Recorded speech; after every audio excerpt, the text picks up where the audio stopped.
નમસ્કાર ખેડૂત મિત્રો, હું છું મનીષ બલદાણિયા, કૃષિ વૈજ્ઞાનિક તરીકે કૃષિ વિજ્ઞાન કેન્દ્ર કોડીનાર ખાતે ફરજ બજાવું છું. મિત્રો, આજે ચર્ચા કરવાની છે કાળી અને સફેદ ફૂગનું નિયંત્રણ કઈ રીતના કરી શકાય. એટલે આ બધી આજની જે વાત કરવાની છે, કાળી અને સફેદ ફૂગ આવે એ પહેલાં નિયંત્રણ કરવાની વાત કરવાની છે.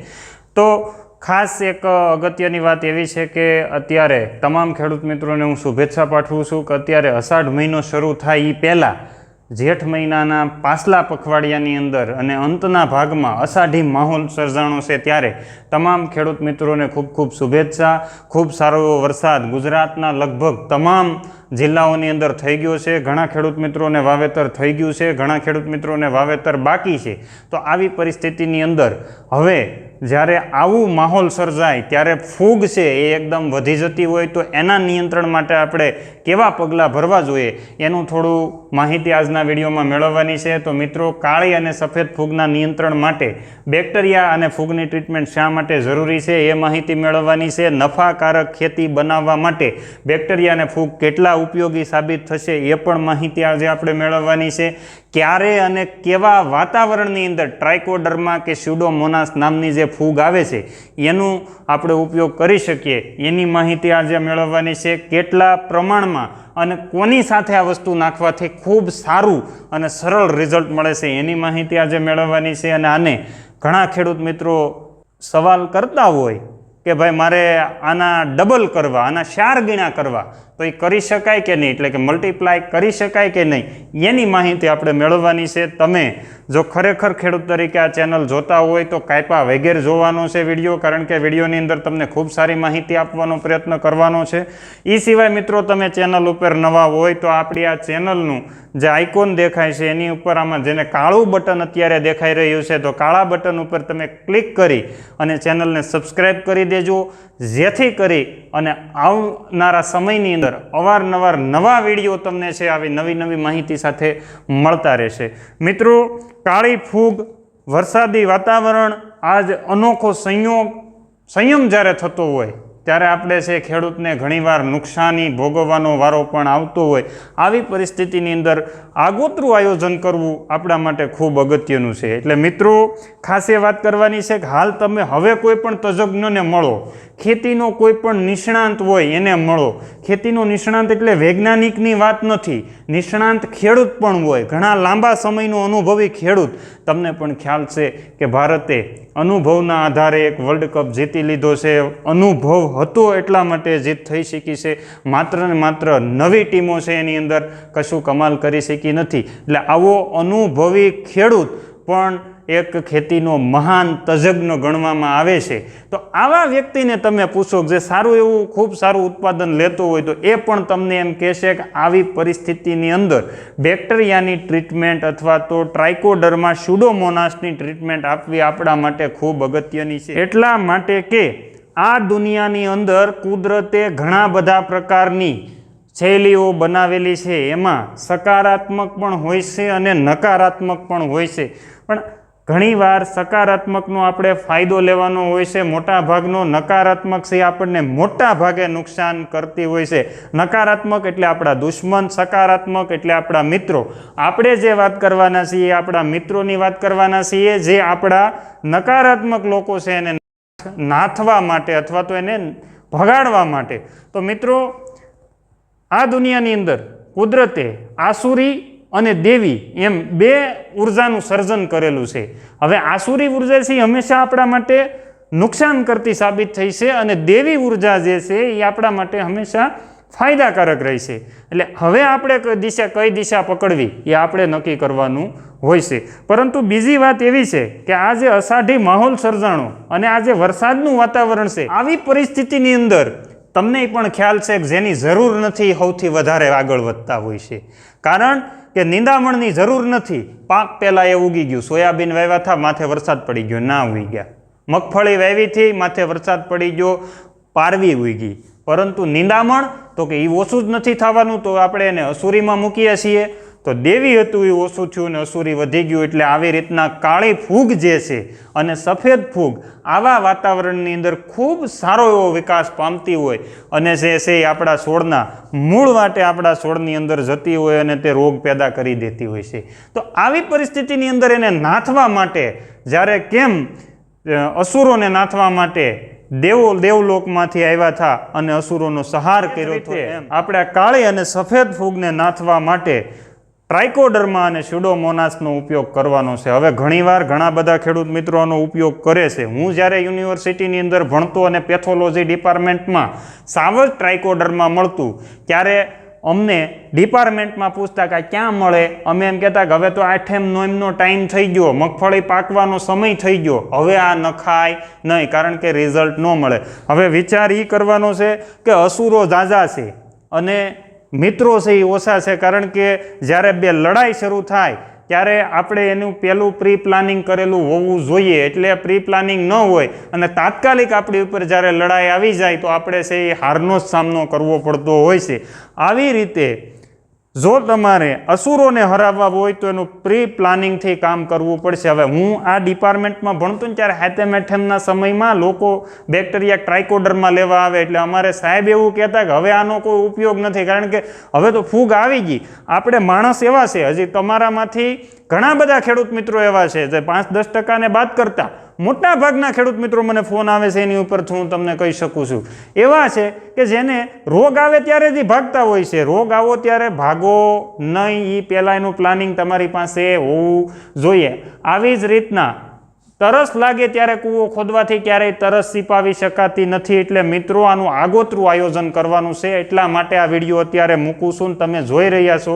તમારે વધારે માહિતીની જરૂરિયાત હોય તો મારો ટેલિફોન નંબર નીચે કંઈ પણ જગ્યાએ આખો વિડીયો જોશો એટલે આપેલો હશે, ત્યારે તમારે ટેલિફોન કરવાનો છે. મને અમુક રાતના 4 વાગે ફોન કરે કે હું તો વિડીયો જોતો હતો ને એટલે મેં તમને ફોન કર્યો. સવારના 6 વાગ્યામાં ફોન કરે, ભાઈ તમને કોણ યુટ્યુબ વાળો નંબર આપે છે મારા સિવાય?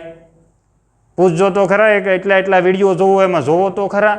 અને વ્યવસ્થિત બિનસ્વાર્થી કોઈ ડબલા બતાવીને તમારી પાસેથી માહિતી કે તમને જોવડાવતો નથી, છતાં તો તમારે સમય મર્યાદાની અંદર 9 થી 6 વાગ્યાના સમયમાં ફોન કરવો એ આપણા માટે ખૂબ હિતકારી રહેશે. છતાં પણ જો એવું હોય તો સાંજે 9 વાગ્યા સુધીમાં ફોન કરી શકાય, પછી અને એ પહેલાં ફોન કરવો આવશ્યક નથી.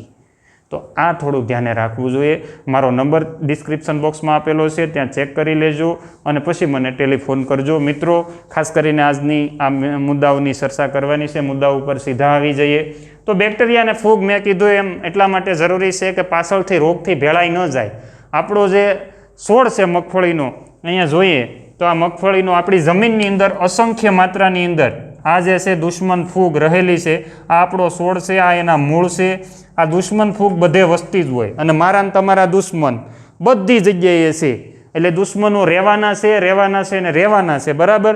એને નિયંત્રણ કેમ કરવા એ હું જેમ કરું છું એમ તમે પણ કરો છો. એવી જ રીતના આપણી મગફળીના દુશ્મનોને કેમ નિયંત્રિત કરવા એનું પગલું આપણે ભરવાનું છે. હવે આ દુશ્મન ફૂગ અહીંયા બધે રહેલી છે, એની બધે જ હોવાની છે. આપણા છોડે અહીંયા મૂળ મૂક્યા એટલે દુશ્મન ફૂગ એક્ટિવ થઈને અહીંયા પૂગી ગઈ. એટલે આ ભાગ જેને કોલાર કોલર તરીકે ઓળખીએ, આ કોલાર રોટ જે છે એ કોલાર રોટ અહીંયા એટલે ગળું પકડી લે એટલે છોડવાનું ગળું ફેલ થઈ જાય અને છોડવો ફૂંકાઈ જાય અને ઉપસુગના રોગના નામથી આપણે ગુજરાતીમાં ઓળખીએ છીએ. એના નિયંત્રણ માટે સ્યુડોમોનાસ ફ્લુરોસન્સ નામના જે બેક્ટેરિયા આવે છે એનો ઉપયોગ આપણે 1 વીઘે 1 કિલો નાખો તો વધારે સારું. 1 એકરની ભલામણ છે. કઈ રીતના નાખવા, કોને સાથે નાખવા એ વિડીયોની અંદર બના રહેજો, એટલે આપણે ત્યાં ચર્ચા કરશું. એટલે આથી કાળી ફૂગની વાત. હવે નફાકારક ખેતી બનાવવા માટે આ ઉપયોગી છે. જેના ખેતરમાં કાળી ફૂગ નહીં આવે અથવા તો જેના ખેતરમાં જે ખેડૂત પટ આપવાનું ભૂલી ગયો તો એને સ્યુડોમોનાસ નાખી દેવું ખૂબ જરૂરી છે અને અષાઢી માહોલમાં ખૂબ ફાયદો થશે. એ સિવાય ક્યારે અને કેવા વાતાવરણની અંદર આપવા, તો મિત્રો અત્યારે જ આપવા પડે. કાળી ફૂગ આવી ગયા પછી મેં કીધું એમ તરસ લાગે ત્યારે કૂવો નહીં ખોદી શકાય. કાળી ફૂગ આવે એ પહેલાં ખેતરમાં મગફળી ઉગાડી દીધી છે, વરસાદી વાતાવરણ થઈ ગયું છે, હવામાં અને જમીનમાં 90% કરતાં વધારે ભેજ હોય ત્યારે આ વસ્તુને આપવાની છે. હવામાં વરસાદ હોય એટલે 90% કરતાં વધારે ભેજ હશે, જમીનની અંદર તો ભેજ જ ભેજ છે. તો આવી પરિસ્થિતિની અંદર આ વસ્તુ આપવાથી ખૂબ સારું તમને પરિણામ આપી શકે છે. એમાં કાળી અને સફેદ બંને ફૂગ માટે આ વસ્તુ લાગુ પડે. તમે ટ્રાઇકોડર્મા આપતા હોય તોય ભલે અને સ્યુડોમોનાસ આપતા હોય તોય ભલે, આ સમયે આને આપવું જરૂરી છે. કેટલું પ્રમાણ રાખવું અને કોની સાથે આપવું એ આપણા માટે ખૂબ અગત્યનું છે. મિત્રો, અત્યારે ટ્રાઇકોડર્મા અને સ્યુડોમોનાસ અસંખ્ય કંપનીઓ માર્કેટની અંદર આવી ગઈ છે અને બનાવે છે. એમાં હું પડવા માગતો નથી, પરંતુ સારી કંપનીનું સ્ટાન્ડર્ડ, હવે સ્ટાન્ડર્ડ કયું એ તમને ખબર હોવી જોઈએ. કારણ કે હું તમને આમાં કોઈના આપણે પછાડતી કે છેડતી કોઈની લીટી નાની કરવા માંગતા નથી, એટલે કોઈનું નામ નથી દેતો કે આ સારી ના ખરાબ, પણ સ્ટાન્ડર્ડ અને સારી કંપનીના તમને જે સારા અનુભવ થયા હોય તો એવા ટ્રાઇકોડર્મા અને સ્યુડોમોનાસ લઈ અને આપણે 1 વીઘે 1 કિલો નાખો. આમની બહુ કિંમત હોતી નથી તો પણ ખૂબ સારું પરિણામ આપી શકે છે. 1 એકરે જનરલી 4 કિલોની ભલામણ થયેલી છે, તો આ પણ ખૂબ સારું પરિણામ આપે છે. એટલે એકરે 4 કિલો નાખશો તો ખૂબ સારું રિઝલ્ટ તમે ટ્રાઇકોડર્મા અને સ્યુડોમોનાસમાં લઈ શકશો. કોની સાથે નાખવા આ આપણા માટે અગત્યનું છે. હવે ખેડૂતને શું કહેવું, ઘણીવાર એવા પ્રશ્ન પૂછી લેતા હોય કે આ અમારી પાસે હાજર નથી, આ અમારી પાસે હાજર નથી, તો ખેતી કરવાની છોડી દેવાય. હાજર ન હોય અમુક વસ્તુ, દેશી સાણિયું ખાતર તમારી પાસે ન હોય. મિત્રો, શેની સાથે આપવા એ આપણા માટે ખૂબ અગત્યનું છે. તમે કોઈ પણ વ્યક્તિને પૂછશો, મને પૂછો તો શેની સાથે આપવા, તો હું તમને એવું કહે કે એરંડીનો ખોળ હોય, લીંબોળીનો ખોળ હોય અથવા દેશી ગળતરિયું ખાતર હોય, આની સાથે મિક્સ કરીને આપી શકાય. બરોબર. સૌથી સારામાં સારું કોઈ માધ્યમ હોય તો આપણા ખેતરમાં આપણા ઘરે તૈયાર થયેલું દેશી ગળતરિયું ખાતર. અધરવાઇઝ એ ન હોય તો મગફળીનો ખોળ, કારણ કે મગફળી વાવીએ ને મગફળીનું તેલ આપણે બધા ખાઈએ છીએ, એનું જે ખોળ નીકળે છે એ આપણે ત્યાં વેચતા આવીએ છીએ. એટલે મિત્રો, મગફળીનો ખોળ પણ આપણા માટે ખૂબ ઉપયોગી છે. આગળના વિડીયોમાં આપણે કીધું હતું, પણ હવે જેને લાગુ પડ્યું એને પડ્યું છે. બીજું, તમે કોઈ પણને મળશો અને એ તમે ત્યાં 17 વખત સવાલ પૂછશો ટોર્ચરિંગવાળા કે આ તો અમારે નથી નાખવું, એટલે ઓલો ના નહીં પાડે, એમ કે તમે તાર રેતી ભેગું ભેળવીને નાખી દે અને માટી મળે તો માટી ભેગું ભેળવીને નાખી દે. આપણે ખૂબ ખુશ થઈએ કે ઓહો, આ તો રેતી ભેગું ખૂબ સારું રિઝલ્ટ આપે. મિત્રો, સારું રિઝલ્ટ લેવું હોય તો આપણે કીધું નફાકારક રિઝલ્ટ લેવું હોય તો આને દેશી ગળતરિયા ખાતર સાથે નાખવું પડે. હવે તમારા સવાલ આગળ શરૂ થઈ જશે કોમેન્ટ બોક્સની અંદર કે દેશી ગળતરિયું ખાતર છે જ નહીં. એટલે મિત્રો, તમે હું 50 કિલો દેશી ખાતર હંગરી ન એકો, તમારા ઘરમાં એટલી જગ્યા નથી. યુરિયાની 5-5 બોરી, DAPની 5-5 બોરી તમે હંગરી શકો છો. એક થેલી દેશી ગળતરિયું ખાતર ન સંઘરી શકાય? આ હંગરી શકશો. જે મિત્ર પાકા પાયે અને સારી ખેતી, વ્યવસ્થિત ખેતી કરે છે, એની પાસે આ બધી વસ્તુ અવેલેબલ હોય છે ને હું એ લોકોને જાણું છું. બરાબર. તો દેશી ગળતરિયા ખાતર સાથે ખૂબ સારું રિઝલ્ટ મળી શકે છે. અને આપણે બને ત્યાં સુધી આવા બધી જૈવિક કે જે સેન્દ્રિય તત્વો છે એનો ઉપયોગ કરવાનો છે. રેતી કે માટીનો ઉપયોગ કરવાનું ટાળવાનું છે. એ સિવાય મિત્રો, મલ્ટીપ્લાય થાય કે નહીં. હવે મને 1-2 ખેડૂત મિત્રોના એવા ફોન આવે કે દિલ્હીના એક સાહેબ હતા, કે એવો વિડીયો બનાવ્યો ને કે DAP સીધું મલ્ટીપ્લાય કરીએ કે 5 કિલો DAPનું 15 કિલો DAP બનાવી શકાય. નહીં, નથિંગ. કારણ કે આ વસ્તુ પોસિબલ જ નથી. ઉર્જાના નિયમ મુજબ તમે શું કે ફોસ્ફરસને ડબલ 3 ગણો કરી શકો? પોસિબલ જ નથી. હું માનતો નથી. તો આવી જ રીતના આમાં પણ આવે કે 1 કિલો ટ્રાઇકોડર્મા લઈ આવું અને કે હું એને 200 લીટરના બેરલમાં પાણી ભરીને નાખી દઉં તો? અરે ભાઈ, તમે જો આવું જ કરવા માગતા હોય તો હું તમને એક મોડલ સમજાવું. આ દુનિયાનો એક નિયમ છે, આ પ્રકૃતિનો એક નિયમ છે. જંગલની અંદર કેટલી બધી વનસ્પતિ ઉગે, કેટલા બધા પ્રાણીઓ થાય, બરાબર, છતાં કોઈ બહાર ન આવતા. એટલા માટે એની પાછળ એને ખાવાવાળા છે. વનસ્પતિ જેટલી પણ ઉગી, ત્યાં માણસ કોઈ લેવા નથી જતો, પણ એને હરણ ખાઈ જશે. આ હરણને તો સિંહ ખાઈ જશે. એટલે હરણની સંખ્યા પણ નથી વધતી, ઘાસની સંખ્યા પણ એટલી બધી નથી વધતી અને સિંહોની સંખ્યા પણ એટલી બધી નથી વધતી. તો મિત્રો, આવી જ રીતના જો તમે જ બધું મલ્ટીપ્લાય કર્યા કરશો તો આ બાકીની જે ચેન છે એને શું કરવાનું રહેશે. અને એ આપણા લેવલે એટલું બધું પોસિબલ એટલા માટે નથી કે આપણે જે ચોકસાઈ પૂર્વકનું જે વાતાવરણ ઊભું કરી શકીએ, વાતાવરણ આપણે સ્ટરીલાઇઝ વાતાવરણ આપણી ઘરે નથી ઊભું કરી શકતા. ઉપરાંત એમાં ડિસ્ટિલ વોટરની જરૂરિયાત હોય. જે પાણી આપણે વાપરીએ છીએ, આપણે તો નળમાંથી ભરીને વાપરી લઈએ છીએ. આપણા નળનું જે પાણી છે એ ઘણું બધું ક્ષારવાળું થઈ ગયું છે. એ ક્ષારવાળાના કારણે આ બેક્ટેરિયા જે બધા છે એ શ્વાસ લે છે. એરોબિક બેક્ટેરિયા છે, એને શ્વાસ ઓક્સિજનની જરૂરિયાત પડે. હવે પાણીમાં નાખ્યા પછી ઓક્સિજન મળવાનું નથી, એટલે આ બેક્ટેરિયા મરી જવાના છે. એટલે આને મલ્ટીપ્લાય કરી શકાય નહીં. ઉપરાંત પાણી ક્ષારવાળું છે. ક્ષારવાળા પાણીના કારણે આ બેક્ટેરિયા છે એ મરવાના ચાન્સીસ વધી જાય. તો આપણે જે રિઝલ્ટ જોતું હતું એની જગ્યાએ વિપરીત પરિસ્થિતિ ઊભી થાય. જે સકારાત્મક ઉર્જા ઊભી કરવાની હતી એની જગ્યાએ નકારાત્મક ઉર્જા ઊભી થઈ ગઈ. તમને ખબર છે, સકારાત્મક માટે તમે 12-15 વર્ષ સુધી સ્કૂલમાં મોકલો ત્યારે એને થોડાક શબ્દો આવડતા થાય.